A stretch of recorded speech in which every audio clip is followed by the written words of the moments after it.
Bonjour Bruno de Châtaignier. Bonjour Benoît. Alors pour votre dernière chronique de la saison, vous nous parlez aujourd'hui de 2 ouvrages jeunesse signés Anne-Sophie Chauvet, 2 ouvrages signés de la même série. Oui, c'est ça, une nouvelle série aux éditions MAM, Hermance, Damoiselle d'Aliénor. Alors Anne-Sophie Chauvet, c'est l'auteur de nombreux livres jeunesse, elle est même directrice de collection aux éditions de l'Emmanuel.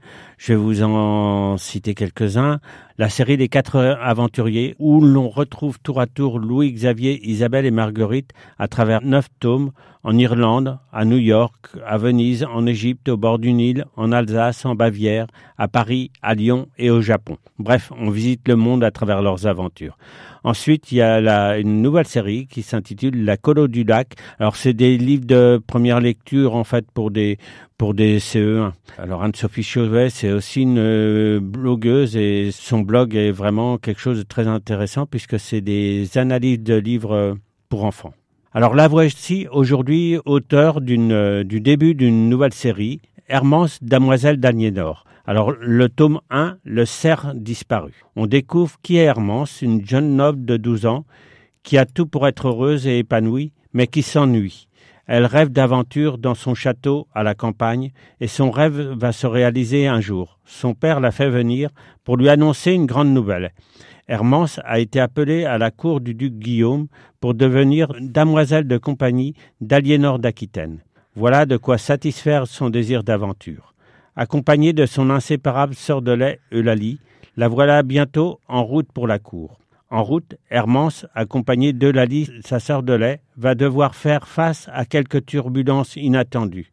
Mais elle pourra compter sur ses nouveaux amis, Olivier et Eudes. En effet, un jeune cerf va disparaître et être accusé de vol.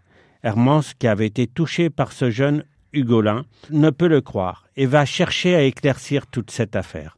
Bref, une très belle aventure. Et puis un tome 2, Le chevalier empoisonné. Hermance est enfin arrivée à la cour d'Aliénor d'Aquitaine. Elle fait partie des demoiselles d'Aliénor. Elle rencontre bien d'autres damoiselles, mais toutes ne sont pas aussi sympathiques qu'elle l'espérait.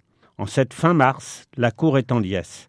Un grand tournoi se prépare, mais l'ambiance de fête qui règne au château va rapidement prendre une tournure inquiétante. Lors d'un banquet, un jeune chevalier s'effondre brusquement. Il a été empoisonné. Le malheur va frapper plusieurs autres chevaliers. La rumeur d'une malédiction commence à se répandre. Voilà de nouvelles aventures pour Hermance. Mais Hermance et ses amis comptent bien démentir cette rumeur et découvrir la vérité. Derrière tous ces faits étranges, qui cherche donc à éloigner ses amis du tournoi? Hermance et ses fidèles amis vont en effet découvrir l'auteur de ces méfaits et réussir à l'arrêter. Alors grâce à cette nouvelle série, plongée au cœur du Moyen-Âge, aux côtés d'une jeune fille intrépide et courageuse qui va découvrir que l'aventure ne vaut d'être vécue que si elle est partagée avec ses amis. Alors 2 tomes aux éditions MAM au prix de 10,90 €. Merci beaucoup Bruno, 2 ouvrages donc à dévorer durant l'été. Merci à vous pour cette nouvelle saison sur les antennes de RCF Sarthe et puis bon été du côté de la librairie Siloé. Merci Benoît.